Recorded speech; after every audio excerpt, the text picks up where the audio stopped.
শুভ দুপুর বন্ধুরা। আজকে আমি চিকেন বিরিয়ানি বানাবো।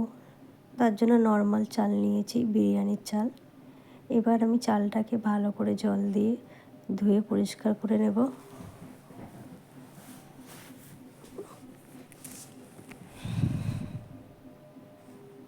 চালটা আমার ধোয়া হয়ে গেছে। এবার আমি 1 ঘন্টার জন্য জল দিয়ে ভালো করে ভিজিয়ে রেখে দেব। দেখুন আমার চালটা কত সুন্দর ভিজে গেছে। এবার আমি হাঁড়িতে জল বসিয়ে দিয়েছি। জলটা গরম হয়ে গেছে। তেজপাতা, গোটা গরম মশলা, লবণ দিয়ে আমি কিছুক্ষণ জলটাকে ফুটতে দেব। জলটা আমার ফুটে গেছে। এবার আমি চালগুলো দিয়ে দেব।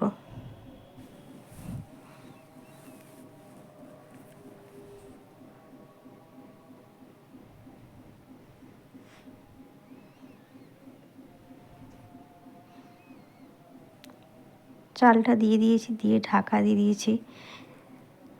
ভাতটা হয়ে গেছে। এবার আমি ফ্যানটা গালিয়ে নেব। ভাতটা ভালোভাবে সেদ্ধ হয়ে গেছে। এদিকে আমি কড়া বসিয়ে দিয়েছি, তেল দিয়ে দিলাম, রিফাইন তেল। তেলটা গরম হয়ে যেতে আমি পেঁয়াজ কুচি দিলাম। পেঁয়াজটা ভালোভাবে লাল লাল করে ভেজে নেব। লাল লাল করে ভাজা হয়ে গেছে। এখান থেকে আমি কিছুটা পরিমাণে পেঁয়াজ তুলে নেব বেরেস্তার জন্য। এর মধ্যে আমি আদা আর রসুনের জলটা দিয়ে দিলাম। দিয়ে কিছুক্ষণ আমি ভালোভাবে কষিয়ে নেব। কষানো হয়ে গেছে। এবার আমি জল দিয়ে দিলাম, কেওড়া জল, গোলাপ জল, কিছুটা পরিমাণে ঘি দিলাম, স্বাদ মতন লবণ, লঙ্কা গুঁড়ো, অল্প সামান্য একটু বিরিয়ানি মশলা দিলাম। দিয়ে ভালো করে নাড়াচাড়া করে এর মধ্যে আমি কেটে ধুয়ে রাখা আলুগুলো দিয়ে দেব। আলুগুলো দিয়ে দিলাম। এর মধ্যে কেটে ধুয়ে রাখা চিকেনটাও দিয়ে দিলাম।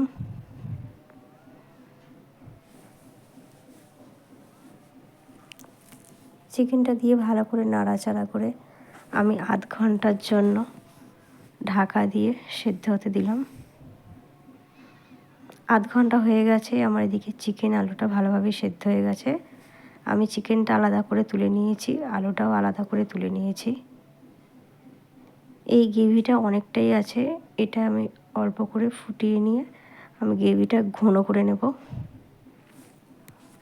গ্রেভিটা আমার ঘন হয়ে গেছে। একটা বড় সাইজের আমি একটা হাঁড়ি নিয়েছি। এর মধ্যে আমি আলুগুলো দিয়ে দিলাম, চিকেনটাও দিয়ে দিলাম। চিকেনটাই ভালোভাবে সাজিয়ে নিয়েছি সাইড দিয়ে, যাতে বিরিয়ানিটা কাটতে অসুবিধা না হয়। এদিকে আমি গুঁড়ো দুধ গরম জল দিয়ে গুলে নিয়েছিলাম। ওর মধ্যে কেওড়া জল, গোলাপ জল দিয়ে আমি আলু আর চিকেনের মধ্যে কিছুটা পরিমাণ দিলাম আর কিছুটা রেখে দিলাম। পেঁয়াজের বেরেস্তা দিয়ে দিলাম। এই গ্রেভিটা কিছুটা পরিমাণে দেব। গ্রেভিটা দিয়ে দিলাম। দিয়ে সামান্য একটু বিরিয়ানি মশলা দিলাম। দিয়ে আমি ভাতগুলো দিয়ে দিলাম। গ্রেভিটাও দিয়ে দিলাম। এবার পেঁয়াজের বেরেস্তা দিলাম।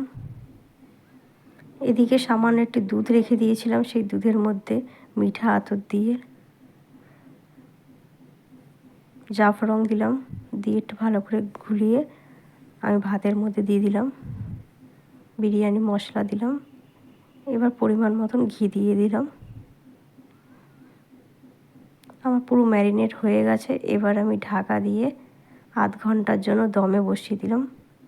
একটা চাটুর মধ্যে স্ট্যান্ড দিয়ে আধ ঘন্টার জন্য আমি দমে দিলাম। গ্যাসটা আমি দেখুন বন্ধুরা, কত সুন্দর হয়েছে বিরিয়ানিটা। আমার ঝরঝরে বিরিয়ানি হয়ে গেছে। ভালো লাগলে একটা লাইক, কমেন্ট, শেয়ার করবেন, চ্যানেলটাকে সাবস্ক্রাইব করবেন প্লিজ বন্ধুরা। দেখুন কত সুন্দর হয়েছে বিরিয়ানিটা। শুভ দুপুর বন্ধুরা, সবাই ভালো থাকবেন।